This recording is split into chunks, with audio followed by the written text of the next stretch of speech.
Hello, everyone, and welcome to the Franchise Show. This is the show, and I'm going to do it where we get under the hat of all things franchising. And it's a live show. Well, it's live if it's February 17th at 5:15 GMT, 12:15 EST. So if you are here live, please pop in a comment, say hello, and get involved in our conversations. So what do we do each week on the Franchise Show? Every week we take a new topic and we take a lovely guest. And today is no exception to that. We have a fantastic guest with us. But before we introduce him to you all, let's let you know what we're going to be discussing today. And today the topic on the Franchise Show is low-cost franchising. So it's going to be a fantastic conversation, really valuable, I think, for the industry. I'm really keen to get your thoughts on what low-cost franchising is, what it means to you, why it's important to the industry. Because I say this every week, but you are the producers. You're the directors of this show. I will show you what I've written down today. There you go. Not much. And that's because we have a conversation as a community. And these conversations aren't scripted, they're not planned. They're about a conversation and about adding value to our industry. So without further ado, let's introduce our fantastic guest to you. We have the lovely Mark Horton from Greene King Pub Partners. Mark, welcome to the Franchise Show. Thank you, Harvey. Good to be here, and good to see the hellos coming through. Oh, they certainly are. They certainly including North Carolina, USA. Yes, absolutely. Before we get to everybody who's saying hello to us today, what I think we're going to start with, Chris, if that's okay, is a little introduction by yourself, who you are, who Greene King Pub Partners are, and what it is you're trying to do, and also how you're fitting into that low-cost franchising sector. So go for that. Okay, so thank you for the introduction, Harvey. So my name is Mark Horton. I'm an operations manager at Greene King Pub Partners. Entered the world of franchising only about four and a half years ago, with what are now two different franchise models, giving talented hospitality professionals an opportunity to run their own community pub business. Greene King, been in this industry now for over 200 years. So we're bringing lots and lots of experience to the table. We run just under 3,000 pubs across the UK, and currently just over 100 of those are on our relatively new franchise model. Fantastic. Amazing introduction. Thank you so much, Mark, for that. Before we get a little bit more into our topic today, we are going to start to welcome some fantastic people who have already joined us live today. Because as I said to you, this is about you. This is a conversation between our community. So first of all, we're going to welcome the fantastic David Sweeney. David, I think, is from Dojo Brands, also is involved in a coffee brand. So David, would be fantastic to get your thoughts on low-cost franchising, what that means to you, how you found the costs and the investment into franchising affecting the interest by potential franchisees. It'd be fantastic to hear your thoughts. We've got the fantastic Simon Wise with us. Simon is a big supporter of what we do here, lovely chap, and reach out to Simon if you've got any recruitment needs in your franchising business, because he's a fantastic recruiter here in the UK in our industry. And he's put hello franchise friends. Well, hello to you too, Simon. Hello, Simon.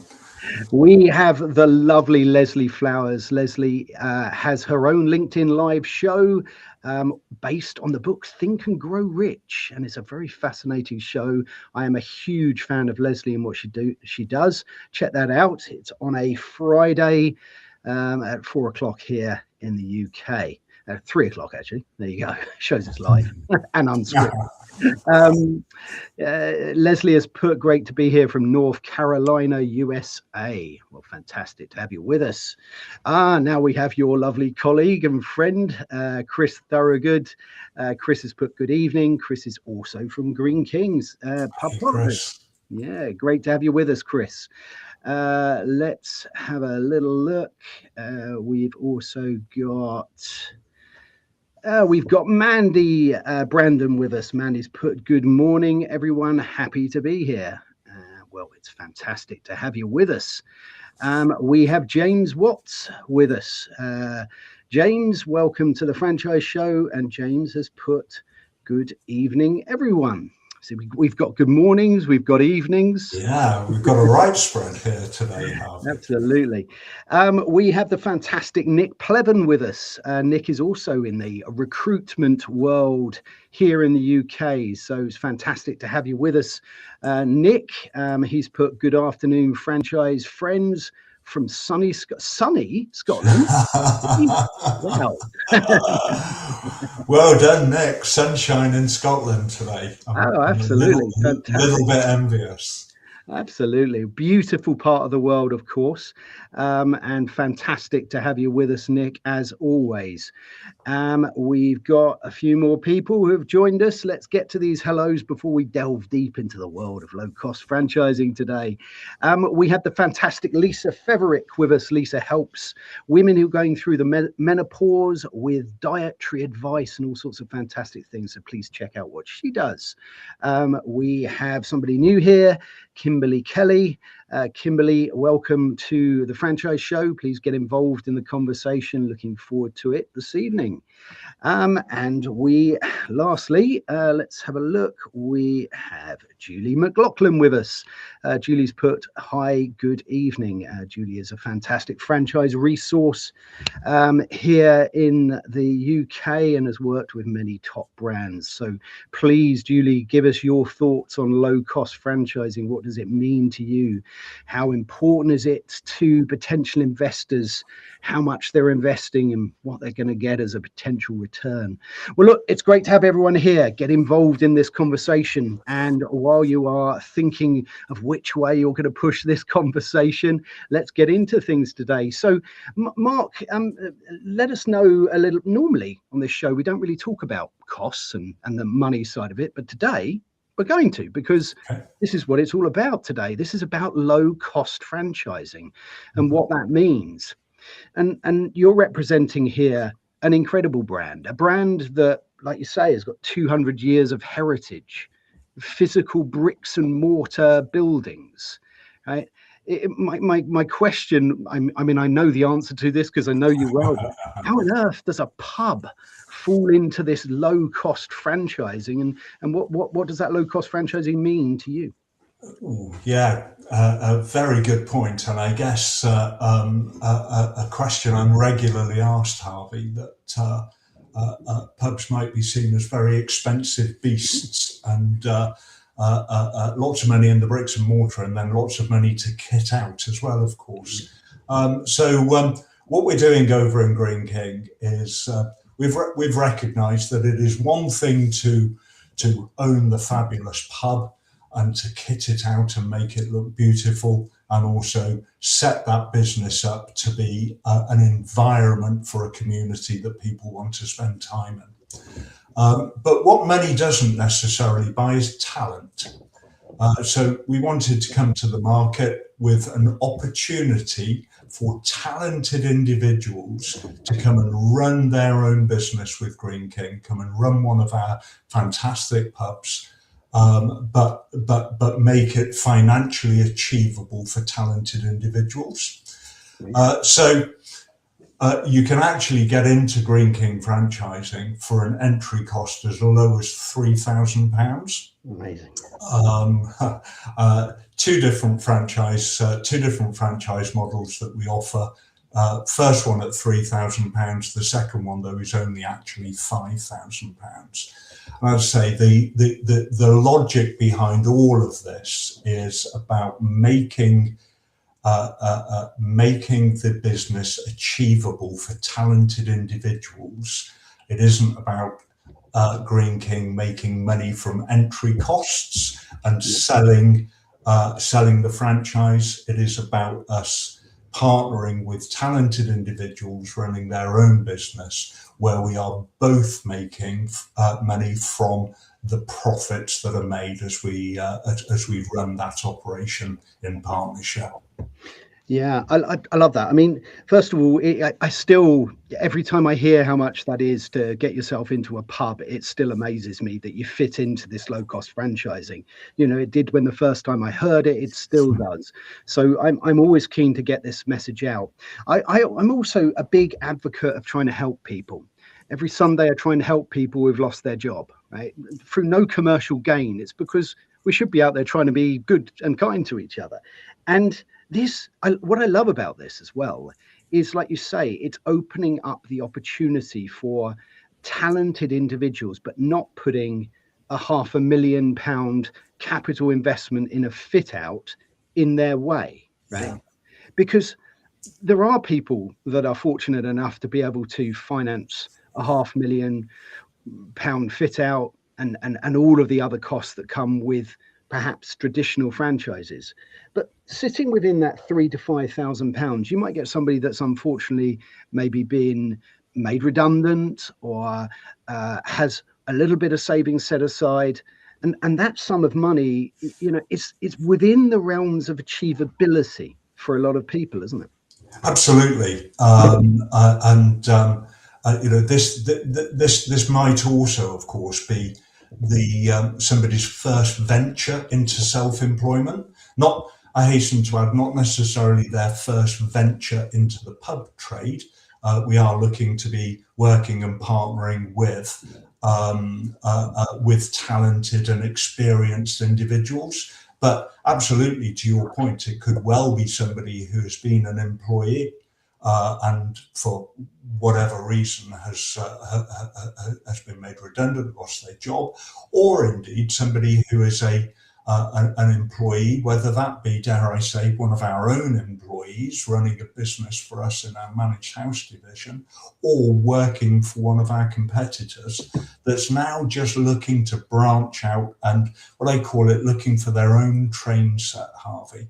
And what a Greene King franchise does is it gives them their own train set, because we'll set the pub up for them, we'll spend the money to make the environment fantastic. But as I say, the money won't buy the talent. So let's make it achievable for the talented individuals rather than the folk that are looking to invest big sums of cash and then not necessarily be the face of the business. I think, I mean, you mentioned there about the fit outs, and with a bricks and mortar business, that's absolutely a huge part of that investment, that cost. We're talking about low cost, and by removing that, that's how you're creating this low cost opportunity. But Greene King, let's take a pub example here, a made up one for now, right? And let's say the fit out is £250,000 to fit out this particular pub. Greene King do that. You find a talented individual, they pay their £3,000 or £5,000. Now as a business, you've invested a huge amount into them, right? It's not low cost for you as a business. You're putting a lot of cost into it. Yes, of course, you own these properties, you know, you have these assets and you're investing in that asset, but someone who's invested £3,000 or £5,000, what about if it doesn't work out very well for them? Are they absolutely tied into this? You know, I suppose 5 year is it, or what? It is. So yeah, the agreement's a basic 5-year agreement with a contractual right of renewal at the end of those first 5 years. I guess the other interesting thing about our business is the vast majority of them come with domestic accommodation as well. Certainly, I forget the chap's name now, but our franchise friend up in Scotland, we are up in Scotland, a number of pubs up there they tend to be lockups in Scotland, but certainly in England, the majority of our pubs come with private accommodation as well. So we're creating a tenancy with the individual because they generally live on site, or members of their staff team will live on site. It's a 5-year agreement with a renewal to, an option to renew at the end of those first 5 years. So it's effectively a 10-year franchise. However, if it isn't working out for an individual, they can give us notice. It's what's called a no-fault break clause. And if they find themselves in a pub business with us, and for whatever reason, it isn't where they want to be, they can give Greene King 3 months notice for any reason they like. So Harvey, they could come to me and say, hey, Mark, I didn't realise you were an Arsenal supporter. I'm really sorry. I can no longer work with you. Here's my notice, and I'm off. That's a one-way break. We can't give an individual notice, but they can give us notice. And what that's all about is it comes back to this whole point of we want to be working with talented individuals. If somebody finds themselves in one of our businesses and they no longer want to be there, then hey, no love lost, but frankly, let's move on quite quickly, and we'll move on to a new applicant, somebody that does want to be running that business with us. Amazing. I mean, you know, you don't have to invest a huge amount of money. You're getting accommodation within that. You can give 3 months notice. You can't give notice to them. So they've got this security. To me, it really is rocking the boat in terms of people talk about whether franchising is fair. It's a very strange expression, right? But what I love about this is it's tipping the favor to me, to the franchisee, to that talented individual. You know, it feels like Greene King have their arms around that individual. We very much work in partnership with our people, and you know, that's where that's where the success comes from, where we are creating this true partnership. Now, Harvey, ultimately we are a business, of course, as you rightly point out. We are investing literally hundreds of thousands of pounds in each pub. So we're investing millions of pounds into our pub estate each year to create the right environment. We've then got to have a really strong partnership with our individuals to make it a success for both parties. And when I say that, no, we can't give somebody notice, of course our agreement has clauses in there that protect us as a business, that if it turns out that Harvey Tuck isn't quite the superstar operator that we believed him to be, and I don't know, let's just say as an example, money starts going missing from the business, Harvey, somebody gets sticky fingers, then of course we have to protect ourselves and be able to withdraw the franchise if there's a material breach. Oh, absolutely. There's going to be reasons. Absolutely. Look, we've got some fantastic comments coming in. Let's get back to the comments. As I said, this is about you. You are the producers and the directors of this show. So let's have a look. First of all, we've got the fantastic Joe Caruso with us. Now, Joe, every week when he's on, he likes me to try and pronounce where he comes from in America.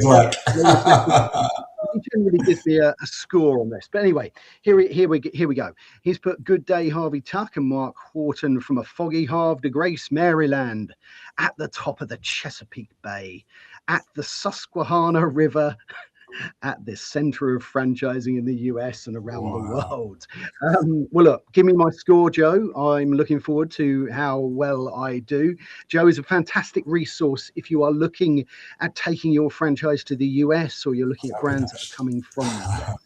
So great to have you with us, Joe. Let us know your thoughts, Joe. Joe does a lot of F&B, a lot of hospitality franchising with some big numbers, big returns, but big numbers. So it'd be great to hear your thoughts as well.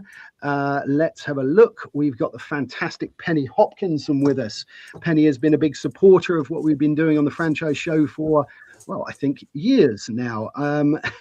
Now, Penny has launched today her Manual Magic AI.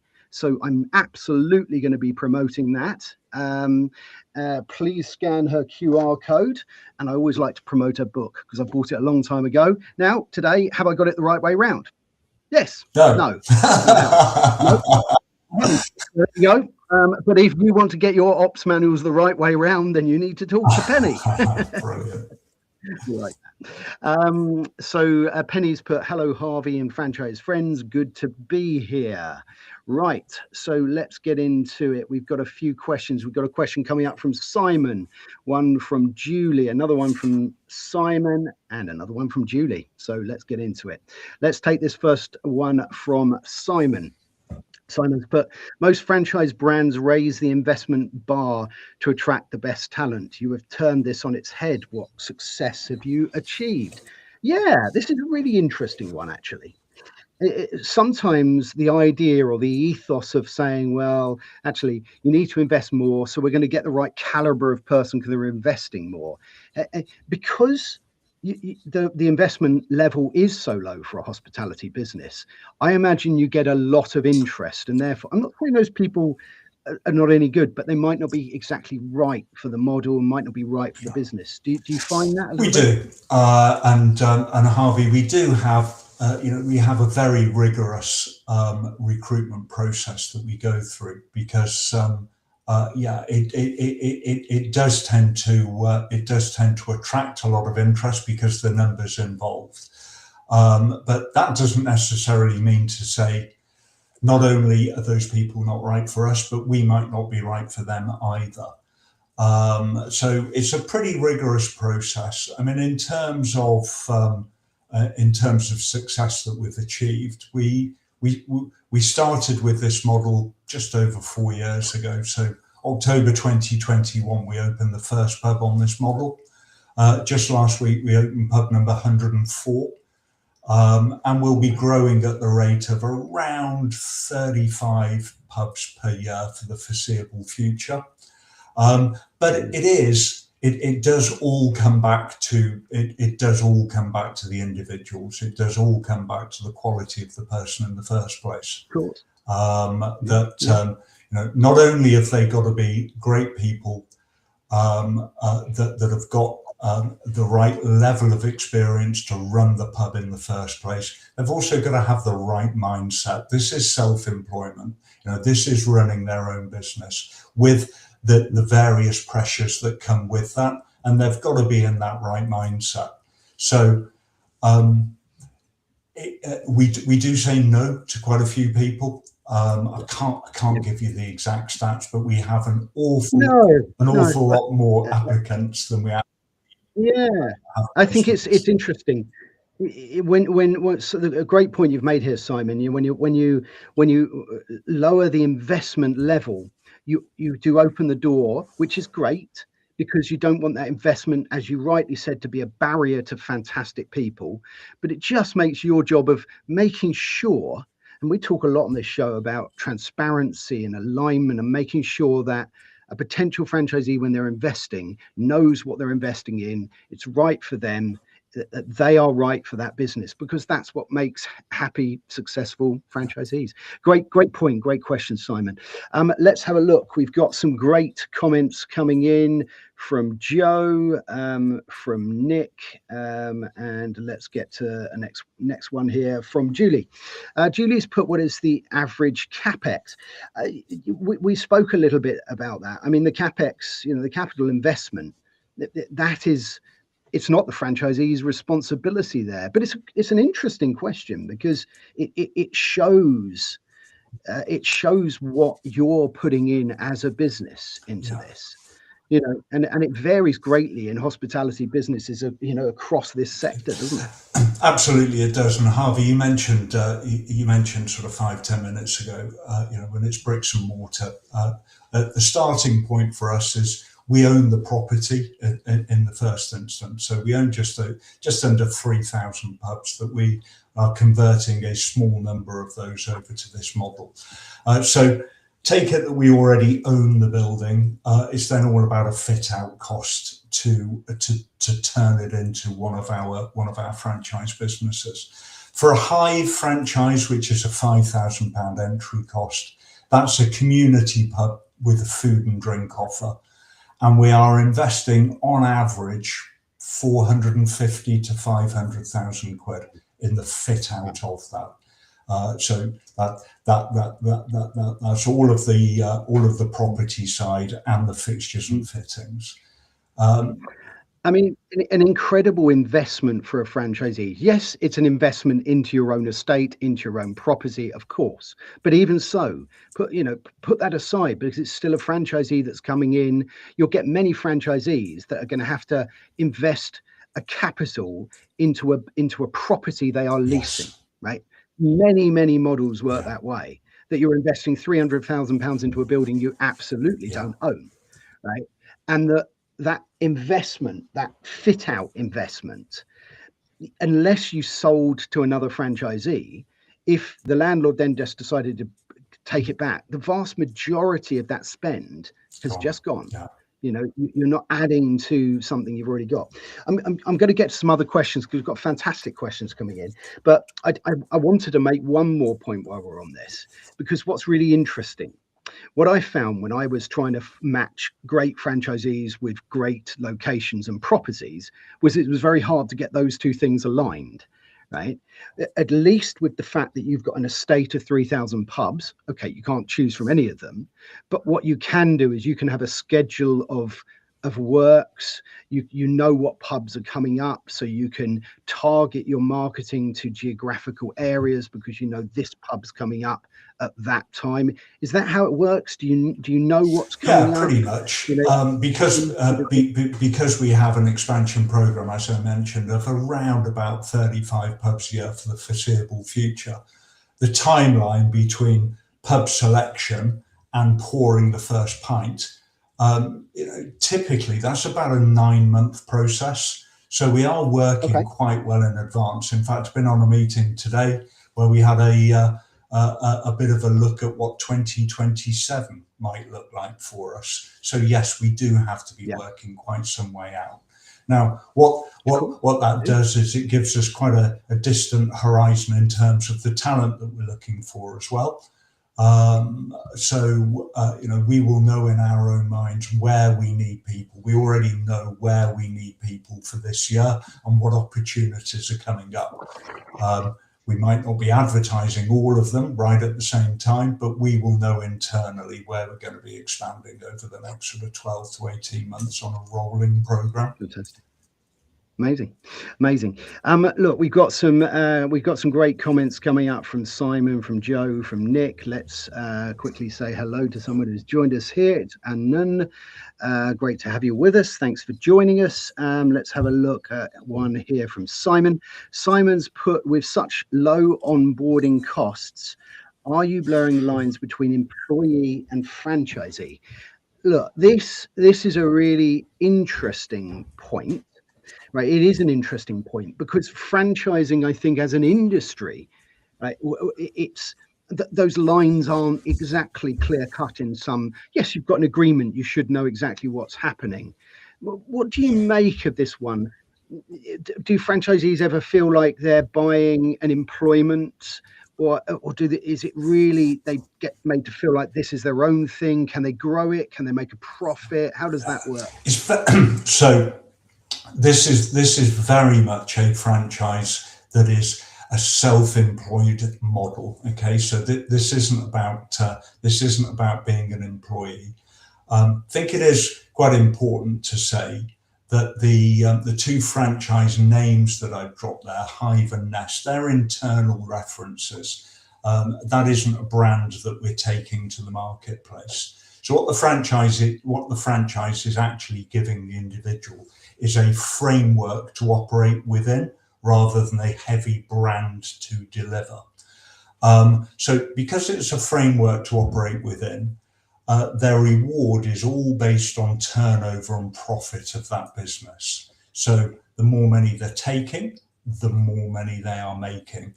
And it sounds just a little bit cheesy, but it is very much about they are directly rewarded for their own efforts. They're running their own business, they're running their own team, but they're doing so within a framework that we are providing for them.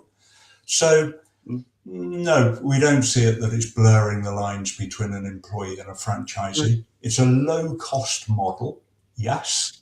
Excellent. It is providing an opportunity to individuals to operate their own business as well. So Mm. this isn't a franchise for somebody to come and invest £250,000 and then employ management team to run that business for them. But likewise, this is a franchise that you operate for as low as £3,000. So two quite different models. Absolutely. We are definitely going to come on to that because I think it's a very important part of this about the potential for multi-site, who you're looking for. And we're going to definitely get into Okay. that. We've got some great questions coming up. If you have just joined us today, this is the Franchise Show.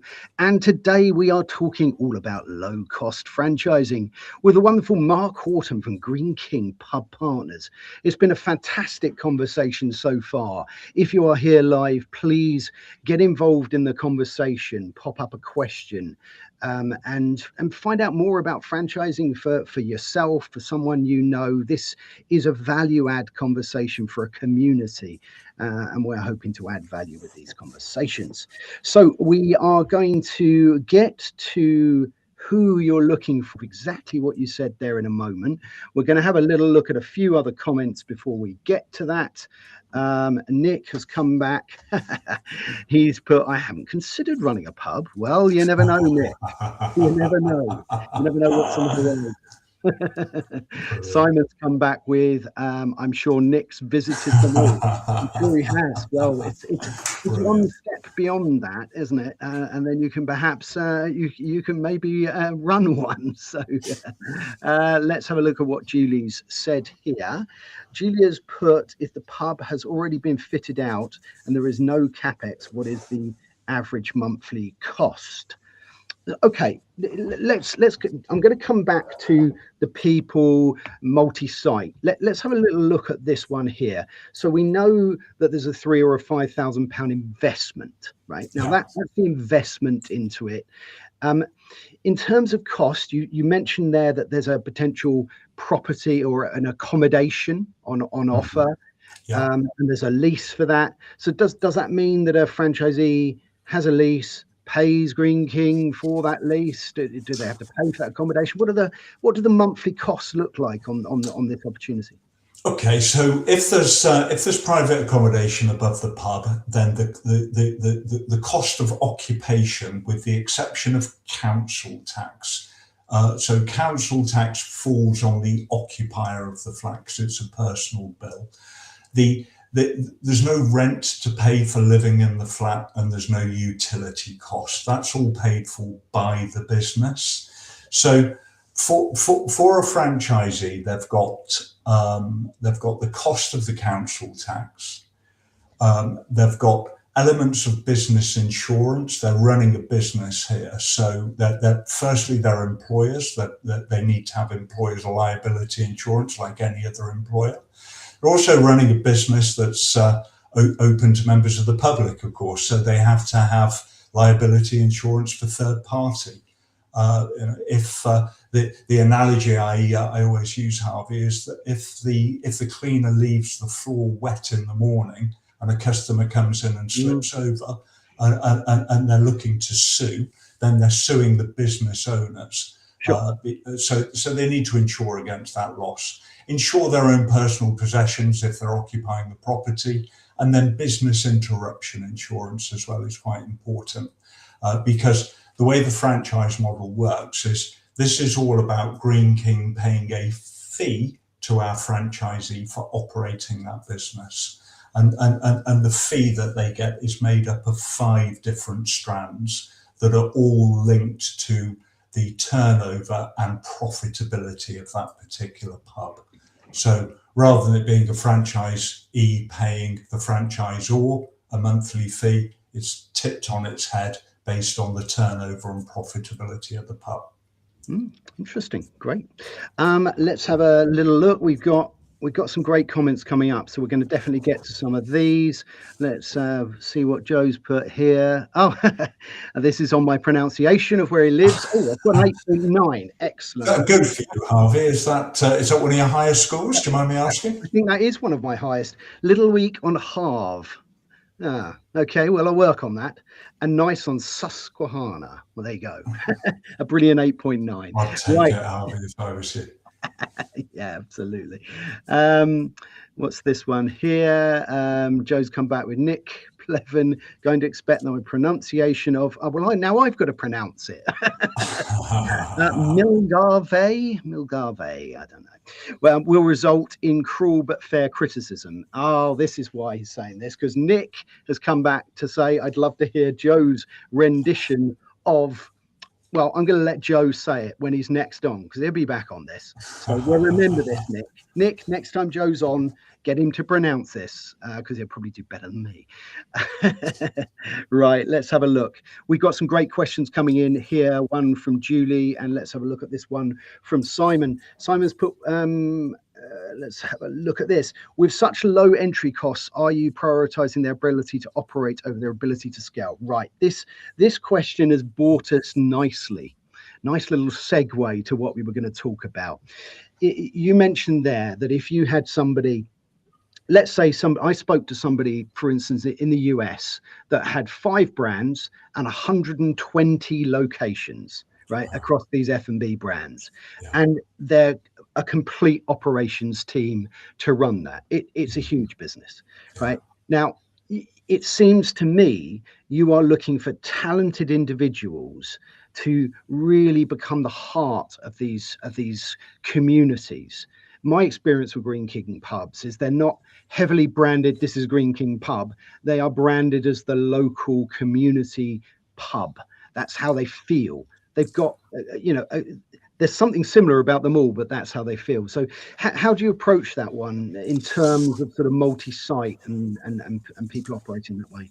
Yeah, so look, it's a really good point, and I'm glad the question's been asked, because this franchise is predominantly aimed at individual business owner operators.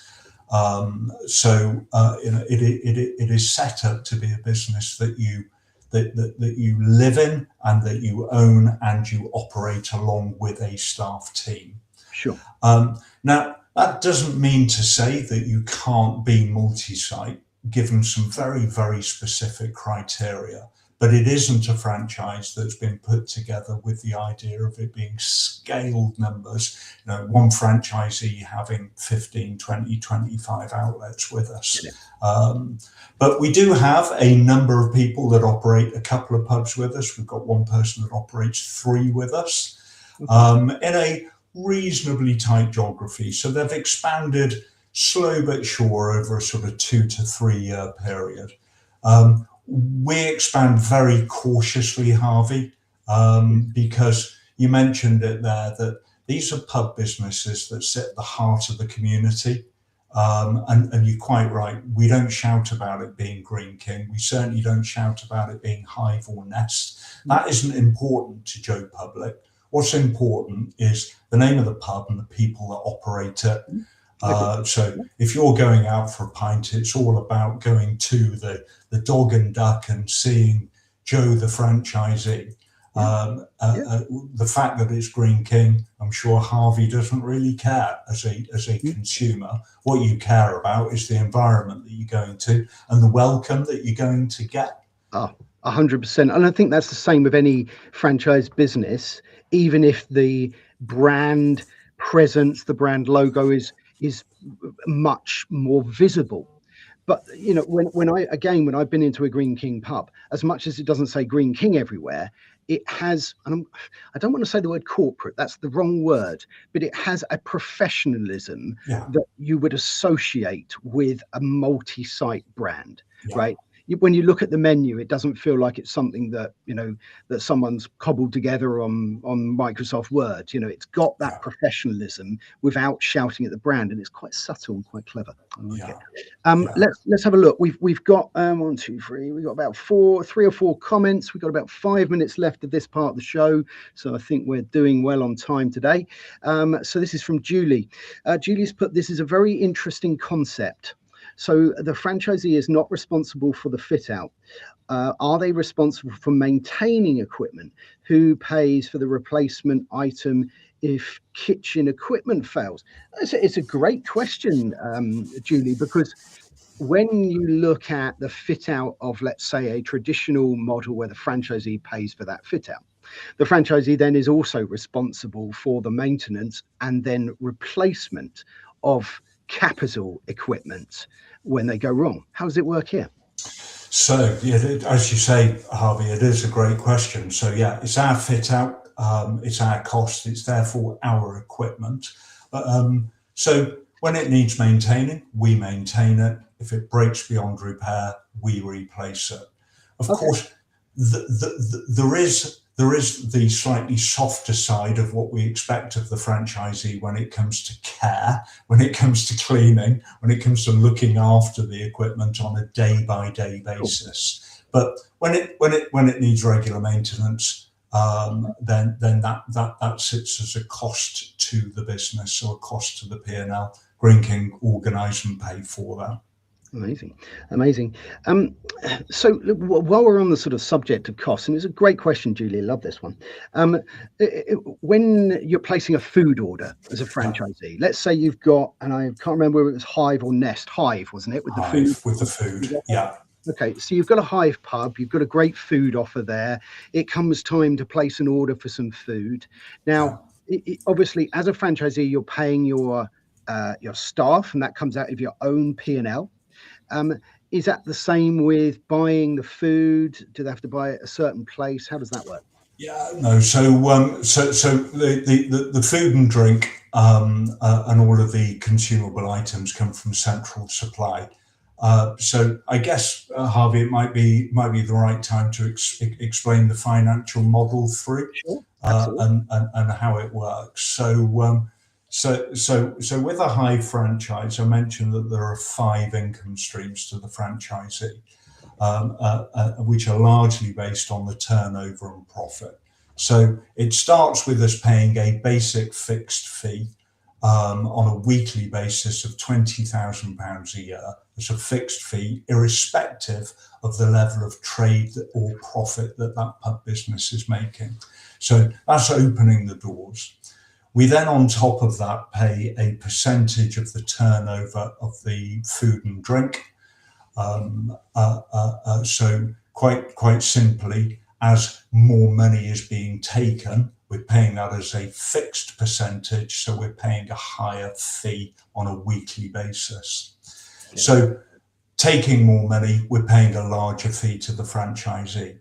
But then equally, we need to be efficient in the business. And I've mentioned the word partnership a couple of times. We've got to really work together. And to Julie's point here, that paying for new equipment and replacing and maintaining the equipment, that might sit with Greene King as a cost to do, but we've got to work in conjunction with our franchisees to be profitable in that business. So they also get paid a profit share. And it is a percentage of the genuine profit that pub business makes. So that helps us work as a team, if you like, when it comes to controlling the costs of running that pub. So 2 different turnover shares, a profit share, a fixed fee, and then we finally put up an annual bonus, which is all based on compliance. So we need our pub businesses to be run in a safe, legal and compliant manner, because we know fine well that 5-star kitchens, 5-star cellars, well-catered health and safety within a business will give that business longevity. So we put up a bonus around a few metrics with compliance to make sure that the foundation is solid so that the profits and the turnover keep flowing. I love that. I love that. I mean, a great structure. I mean, there's not many franchisors out there that are saying, well, look, we as a franchisor are going to pay you as a franchisee £20,000, Yeah, no matter what. That's going to be yeah. paid to you. Now, that's very unusual. I've never heard of that in any other franchise business. So look, love that. Great explanation of that. Oh gosh, we've got a minute or two left. I want to get to these comments. Let's have a look. We've got done that one. Okay. Let's have a look here at one from Simon. We'll probably end with this one. What I will say is if you've got any other further comments, any other further points that you want to make, continue to do that. Put it on LinkedIn. We will be able to see the comments after this has finished. The conversation continues. And I'm absolutely certain if Mark is keen, we will get him back to continue these conversations. Let's have a look at this one. How do franchisees exit the business and realize a capital value for their franchise? That is the essence of the business format franchising. Yeah, look, this is an interesting one. To me, it seems a really great low cost franchise. Low cost, low risk, but what does the exit look like? Can they exit the business? Can they sell it? Can they achieve a sort of a profit from running this business? How does that journey look like towards the end? Yeah. Again, it is a great question. So, low cost franchise, it is set up to be making money through the profits of operating the business. That's where the real profit comes from, rather than building a business for capital value when you exit at sale. That said, it is a genuine franchise that is available to be sold. So I mentioned that the term starts with 5 years with an option to renew. So broadly speaking, it's a 10-year agreement, and you are able to exit by way of sale during that 10-year period. Now, of course, as franchisor, we have to vet the person that you would be selling to. We have to okay them. We have to put them through the same rigorous process that we would put the original franchisee through. But really, the profits come from the business operation rather than building to sell something in the future. Does that make sense, Harvey? Yeah, absolutely, it does. Look, I think this is a fascinating business. I think it's a fascinating franchise. There's lots of questions that people are going to have, and look, this is designed to whet the appetite. It's designed to inspire some questions. All of our conversations are, what is low cost franchising? What are those opportunities out there? This is a really different one. It's a really interesting one. If you've got more detailed questions, always reach out to Mark, reach out to Chris. There's lots of people there that can answer those. We will finish with this and then we'll go to the last part of today's show. But as I say, we will get to questions after this as well. Joe's put, this is a Chick-fil-A this is like Chick-fil-A restaurants, but centered on beer instead of chicken. Well, fantastic. Another great business, another great brand. Look, thank you for everyone today for putting your comments, your questions up. It's been a fantastic conversation, but we are now, of course, going to go to the last part of the show. Now, this is a part of the show where the camera will go off. Now, that isn't because LinkedIn is broken. That's because you're not allowed to see me without wearing a hat. Only selected few can see me without wearing a hat. So this hat is a beauty. It's brought to you by my lovely friend, Paul Murphy. And Paul works for a franchise business, and he is a hatter.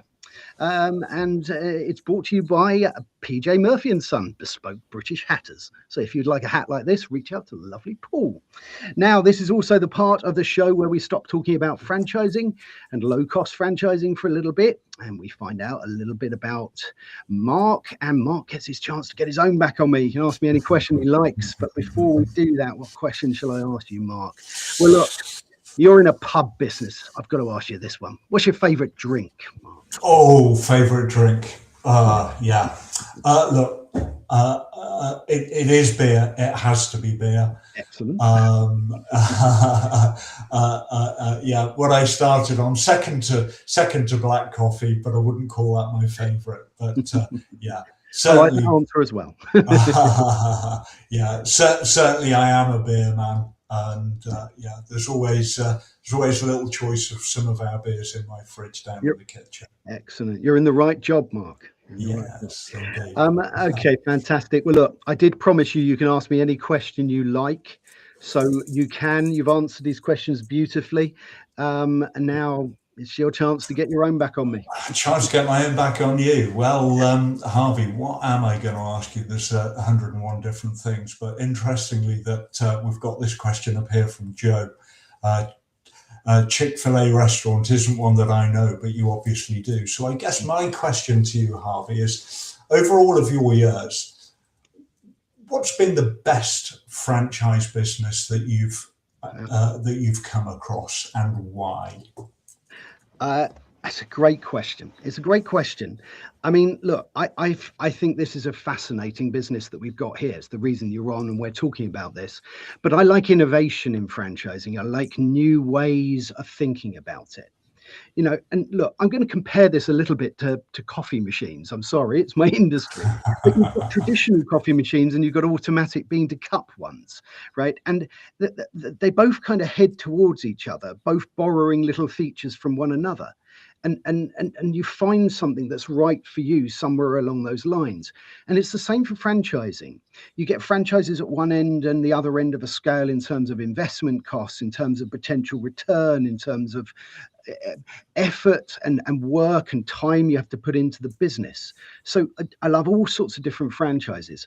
There was one very recently, and I won't name it because I love all franchises, but I won't name them. But it was a great little pizza brand. And the way their business worked is they put a manager in place for a year. They found that right person, put that manager in place. And yes, that was a job. That wasn't the franchise. But the opportunity within that employment initially was to become the franchisee. When they'd run it for a year, when they had access to what the actual P&L would be, and I thought, you know what? And again, it's the franchisor taking some real investment into that. Look, I think also the more that you protect, the more that it's lower cost, lower risk from the point of a franchisee, maybe or maybe not rightly, the potential return, right? If you make an investment into some stocks and shares, you can go high risk, high potential high return, potential no return or losing all your money, and you can be safer in that. And look, I think it's the same in franchising. You know, if you go ahead and find a brand new brand and invest £500,000 into opening that in an area that they're not sure whether it's going to work, there's a lot of risk there. Yes, you might get the return. Yeah. There are some franchise brands that let you own your own property, but then you're investing into property. Right. And that property could be a good or a bad investment, sort of two investments. So look, the answer to the question is I love innovation in franchising, and I love hearing about new exciting franchise brands. Anyway, we have now come to the end of today's show. So first of all, I would like to thank our fantastic franchise community for being with us today, for getting involved in this conversation, and for putting up your fantastic comments. It wouldn't be the same without you, and we will get to these comments that we haven't had time to bring into the show today. So first of all, thank you to all of you. Secondly, I'd love to thank the fantastic Mark Horton of Greene King Pub Partners for being with us. So Mark, thank you for taking thank you, Harvey. Thanks. It's been lovely to chat, and thanks everybody for the comments. As Harvey says, it looks like there's been quite a few more questions might have dropped in that we've not had time to get to today, Harvey. So let's take a look at them and see if we can get some answers back for your community as well. Absolutely. And then, as you've already said, I'm always available for a chat. The QR code's been up on the screen as a way to contact us if people do want to make direct contact and chat with either myself or my colleague Chris that heads up recruitment for us. Please do. Amazing. It's Amazing. price for a phone call. Perfect. Thank you. Well, look, the only thing I now have to do is to let you know what's going to go on next week on the Franchise Show. So next Tuesday, 24th of February, 5:15 GMT, 12:15 EST, we are talking about not knowing your franchise numbers and what that can mean to your business. And we are going to be having the lovely Liam Wilson from Elevate Accountancy and the fantastic Nikki Senior from our supporters, The Bridge. So please join us next Tuesday, 5:15 GMT, 12:15 EST. And until